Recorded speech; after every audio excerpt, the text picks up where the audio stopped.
What number is it? Find the water droplets in the air disperse the white light of the sun into the rainbow. What is the energy of a photon from the red portion of the rainbow if it has a frequency of 4.7 times 10 to the 15? A. Pick somebody. That one.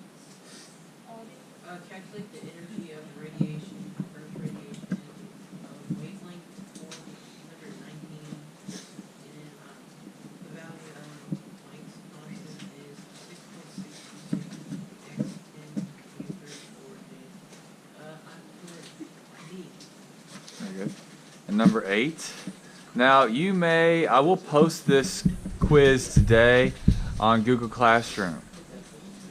Pick somebody.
Wait, I'm not on the line. You're supposed to see the neon here.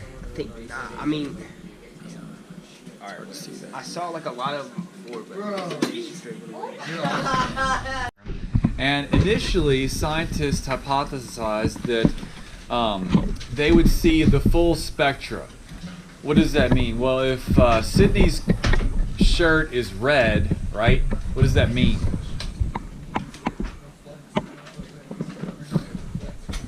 Yeah, so it's reflecting red and it's absorbing all the colors except red. Does everybody remember that? You should know that by now. So if you turn the lights off in the room, what color are you? Yeah, you're black. You're the absence of color. So they thought that if the spectra is emitting, let's say, a blue light, then you would see all the colors, that weren't being reflected. That was the thinking. Or they would see the spectra for the blue. They didn't think they would see line spectra. So the line spectra, they had to do a little bit of study on this, and they found out that what's causing the line spectra. Raise your hand if you know. What causes the line spectra? Talked about it yesterday. How was the mole counted? Yeah, the electrons. So the electrons have a big... Chemistry really is the study of the electrons. It does so many unique things. The electrons are the cause for the line spectra. So we're going to view some line spectra today. The first one we're going to take a look at would be hydrogen, because it's like the first element. This is what you're supposed to see. This right here. You're supposed to see 1, 2, 3, 4 lines. They're difficult to see because there's only 4 of them. And the spectroscope, you want to set it up to where you're holding it in your right hand, where you see the line spectra here. So they've given you some for like helium. The one that's marked on here is the one that's the most intense. So if you look for helium, they're showing it's most intense and like closest to the 600 or 588. So we'll look through here and you see if you can see it in that particular wavelength, the nanometers. On the screen, when you look through it to the right, you're going to see the numbers written there. So you'll see like a 600, so you can look through there and you'll see that. So when you look through here to the right, you'll see the numbers here associated with the wavelengths in nanometers. That's what you're going to do. So when we turn the lights out, you come up here and you'll see if you can see the line spectra. So for hydrogen, you're looking for, it doesn't say on this one, but on this one here, looks like the most intense one is between the 660 and the 480 to 500. Those are the ones that are the most intense in brightness. So let's see if you can see those. The artificial Halloween, because of all the rain supposed to be coming tomorrow. So I've got one that I want to show you, and it is Krypton.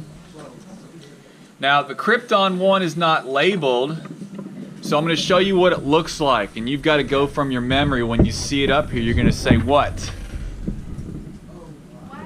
That's what Krypton looks like. So put that in your brain. I'm going to put it up here in a couple minutes, and you're going to say, Mr. Steinecker, that looks like Krypton. Now, what's Krypton in honor of? Shh. Yes, it's in honor of Superman. Shh.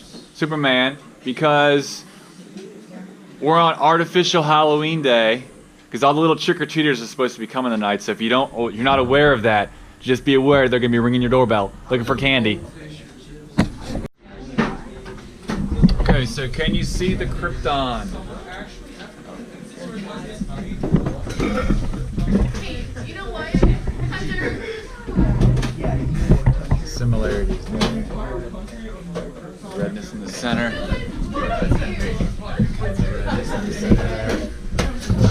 Configurations are built on what already works. So helium has hydrogen structure within it.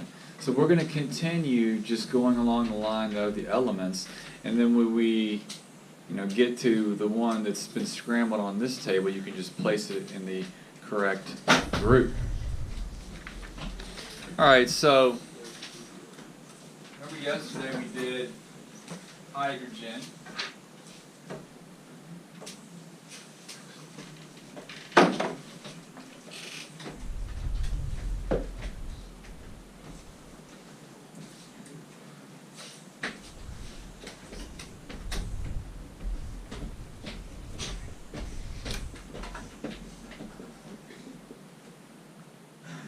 So what was hydrogen again? 1s1. And what was helium? 1s2. Yes, 1s2. So the point here is that if you look at helium, it's building on hydrogen structures. So if it ever breaks apart, it's going to say, I want to be like hydrogen, because I got it within me. It's already there. This is what happens when we undergo like nuclear decay. It's how these atoms can break apart into atoms that are different from them because they already have their structure. Make sense? Alright, so lithium, we have to show its complete electron configuration. So that's going to be 1s2, then 2 what? 2s1. So let's move on to the next element. We have beryllium.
Alright, so if you can come to the board and do beryllium, I will give you a point.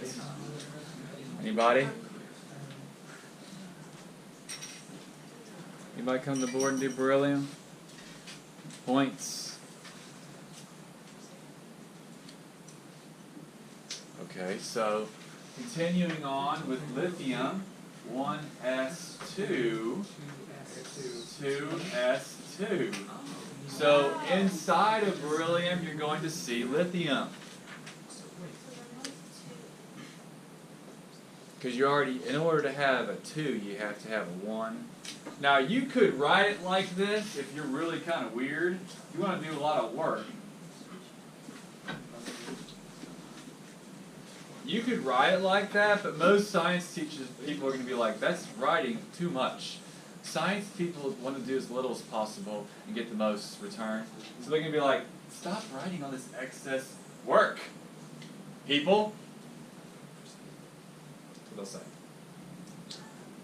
You can do it that way, but they'll just look at you like, why do you want to do all that extra work?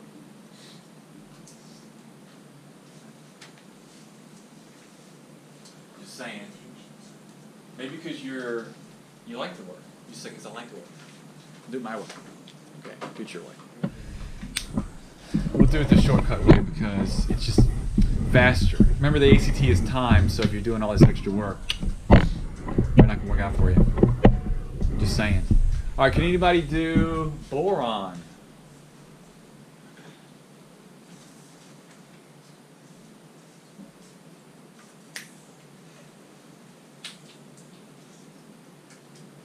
Does everybody know where boron is? So boron is in the P block. It's important that you understand what the P means. What does the P mean? It has to do with the shape. So if you look on the sheet that I gave you yesterday, it's the dumbbell-looking shape. You have 3 of those. You have a PX, PY, and a PZ. Why do you have 3 of them?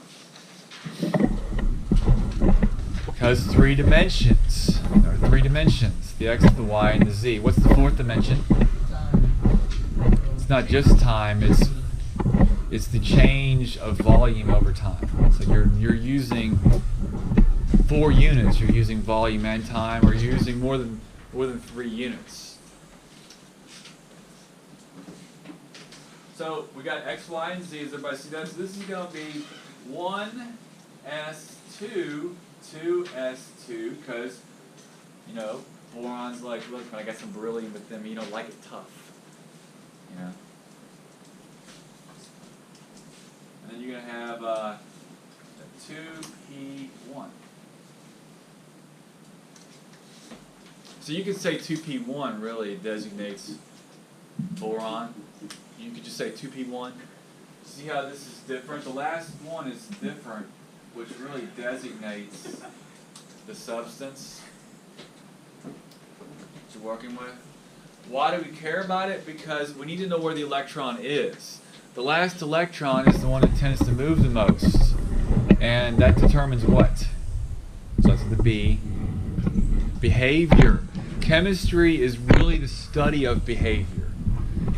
Now, I told you at the beginning of the year it's the study of matter, but really we're looking at specifically the behavior. Because, you know, looks matter the most, gold and all, but behavior is very important. You can make money off behavior. That's it. All right, who's going to do carbon for us? Points? Anybody? All right.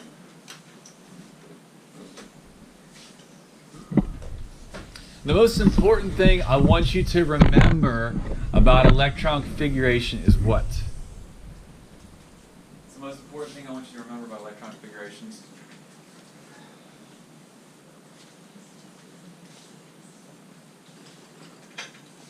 Yeah, you forgot the 2.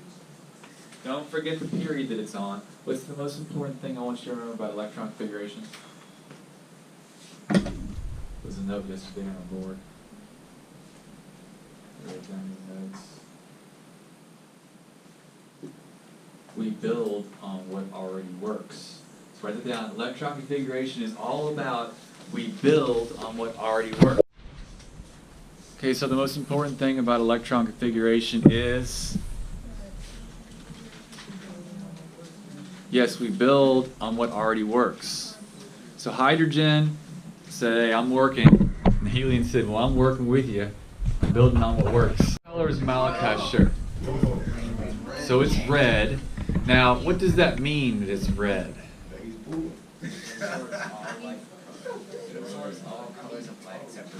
Yes, Eugene is correct. He said that all the colors except red are being absorbed. So red's being transmitted. Is everybody clear? All right, so raise your hand. What color are you when the lights are out? Yeah, you're black. Yeah, you're black when the lights are out. So when you're at home and it's pitch dark, it's when you're black. That's the blackest you can be when the lights are out. Yeah. What? It's educational. You need to know that. So just remember. I'm just speaking the truth. How can the truth be insulting?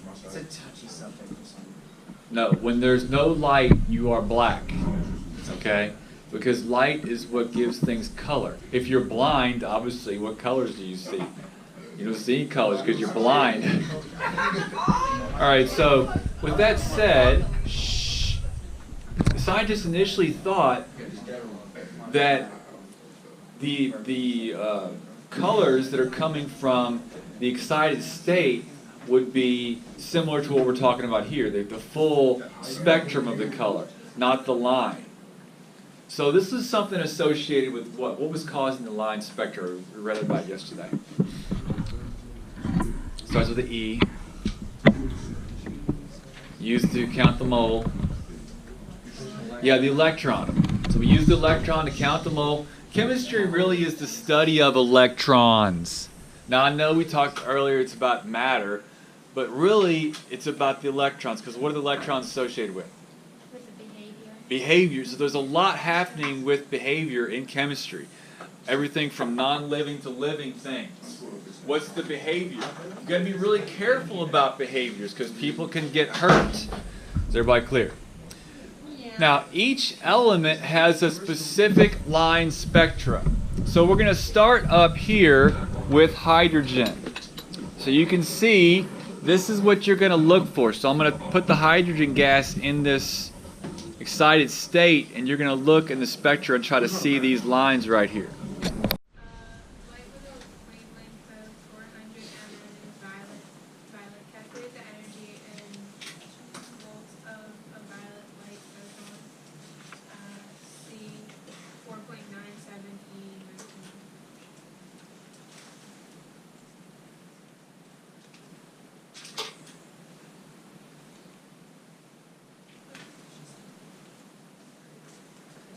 Number 10. And which of the following is the number of neutrons correctly represented? I said A. 238, 92, and 146 neutrons. Bruh.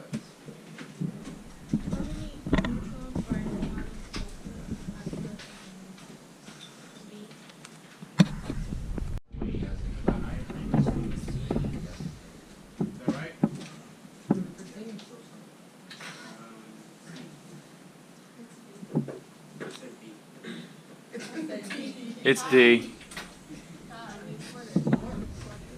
Pick somebody. We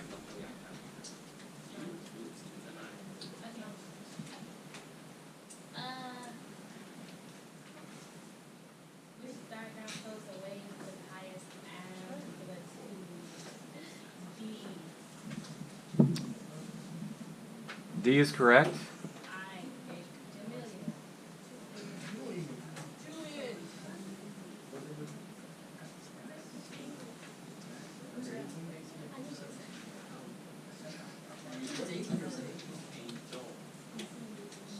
What am I on? 16 was D. What part of place do you get to? 17's